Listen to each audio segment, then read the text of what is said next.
नमस्कार दोस्तों। कांतारा की अपार सफलता के बाद उसके डायरेक्टर ने अब इसे हिंदी में भी रिलीज कर दिया है और यहाँ पर भी उसे बहुत ही अच्छा रिस्पांस मिल रहा है। तो आइए आज जानते हैं कांतारा फिल्म की स्टोरी के बारे में और आखिर क्यों इसे इतना अच्छा प्यार मिल रहा है दर्शकों का। वीडियो में लास्ट तक बने रहिएगा। दोस्तों, इस फिल्म की शुरुआत में कर्नाटक के मैंगलोर का तटीय इलाका दिखाया जाता है और कहानी शुरू होती है साल 1847 से। उन दिनों एक राजा बहुत बेचैन रहता था।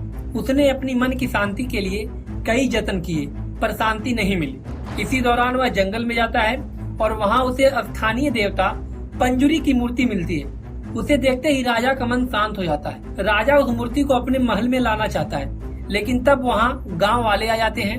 वे राजा से कहते हैं कि आप यहाँ से जो चाहे ले जा सकते हैं, मगर हम अपने देवता को नहीं ले जाने देंगे। तभी पुंजरी देवता एक गांव वाले पर सवार हो जाते हैं और राजा से कहते हैं कि मैं तुम्हारे साथ चलूंगा, लेकिन पहले जहाँ तक मेरी चीख जाएगी वहाँ तक की जमीन तुम्हें इन गांव वालों को दान देनी होगी, ताकि ये मेरे बिना भी अपना ख्याल रख सके। राजा जमीन देने के लिए मान जाता है। देवता भी राजा के साथ चलने को तैयार हो जाते हैं, लेकिन वह स्पष्ट कर देते हैं कि अगर राजा या उसके किसी वंशज ने गांव वालों से जमीन वापस ली तो उसका अंजाम बहुत बुरा होगा और वह उसे माफ नहीं करेंगे। उसके बाद कहानी शिफ्ट होती है साल 1970 में। राजा के एक वंशज को लालच आ जाता है और वह जमीन को वापस हथियाने का सोचता है। वह वंशज भूतकोला के दौरान गांव वालों से दान वाली जमीन वापस मांगता है। यहाँ मंगलौर के तटीय इलाके रीति रिवाज को समझना जरूरी है। भूतकोला एक स्थानीय पूजा होती है। माना जाता है कि जो शख्स भूतकोला परफॉर्म करता है, यानी कि नर्तक बनता है, उसके अंदर पुंजरी देवता आते हैं और वह गांव वालों की समस्याओं का समाधान भी करते हैं। भूतकोला परफॉर्म करना खानदानी परंपरा होती है, यानी जो शख्स नर्तक बनता है उसके बाद उसका बेटा और उसके बेटे का बेटा नर्तक बनता है। राजा का वंशज जब भूतकोला के दौरान जमीन वापस मांगता है तो नर्तक के भीतर देवता आते हैं और वह कहते हैं कि अगर उसे जमीन चाहिए तो मिल जाएगी, लेकिन जमीन आने के साथ उसके परिवार की सुख शांति चली जाएगी। राजा का वंशज पुंजरी देवता को नहीं मानता।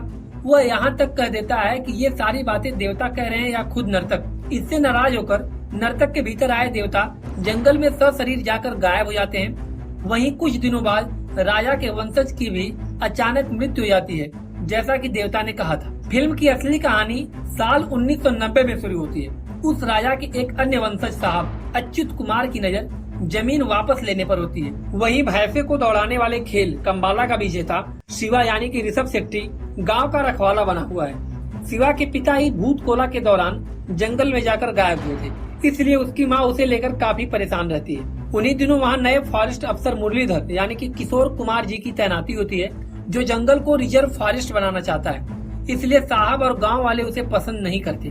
वहीं शिवा की प्रेमिका लीला यानी कि सप्तमी गौड़ा खुद फॉरेस्ट गार्ड हैं और मुरलीधर की टीम का हिस्सा है। क्या शिवा उस जमीन को राजा के वंशज से बचा पाता है जो देवता की बदौलत उसके पुरखों को मिली थी? उसके पिता जंगल में जाकर गायब क्यों हुए? फॉरेस्ट अफसर अच्छा आदमी है या बुरा? इन सवालों का जवाब जानने के लिए आपको सिनेमा हॉल में जाना होगा। इस बेहतरीन एक्शन थ्रिलर फिल्म को अगर पूरी तरह ऋषभ शेट्टी की फिल्म कहा जाए तो गलत नहीं होगा, क्योंकि ऋषभ ने न सिर्फ यह फिल्म की कहानी लिखी है बल्कि इसमें लीड रोल भी निभाया है, बल्कि वह इस फिल्म के डायरेक्टर भी हैं। एक शख्स जब तीन जिम्मेदारियां निभाता है तो अक्सर चूक की आशंका बढ़ जाती है, लेकिन ऋषभ ने तीनों जिम्मेदारियों को बखूबी संभाला है। फिल्म शुरुआत से ही दर्शकों को बांध लेती है। स्थानीय देवता की दिलचस्प कहानी से रूबरू होते वक्त कई बार आप सिहर उठते हैं। इंटरवल के बाद कहानी दिलचस्प मोड़ लेती है और क्लाइमेक्स आपको हिलाकर रख देता है। फिल्म के आखिरी में सीक्वल की गुंजाइश छोड़ी गई है, यानी कि सेकंड पार्ट भी आ सकता है। फिल्म का बैकग्राउंड स्कोर और सिनेमेटोग्राफी लाजवाब है। यह फिल्म कितनी जोरदार है इसका अंदाजा इसी बात से लगाया जा सकता है। इसे IMDb पर 9.5 रेटिंग मिली है, जो कि बहुत ही कम फिल्मों को मिलती है। कन्नड़ सिनेमा ने KGF के जरिए पहली दफा हिंदी पट्टी में अपनी ताकत का एहसास कराया था।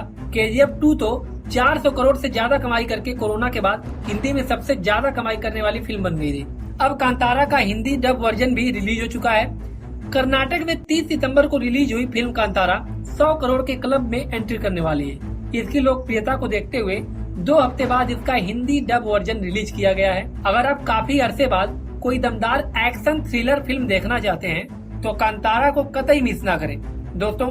और यह फिल्म देखकर हमें भी जरूर बताएं। मिलते हैं आपसे अगली वीडियो में।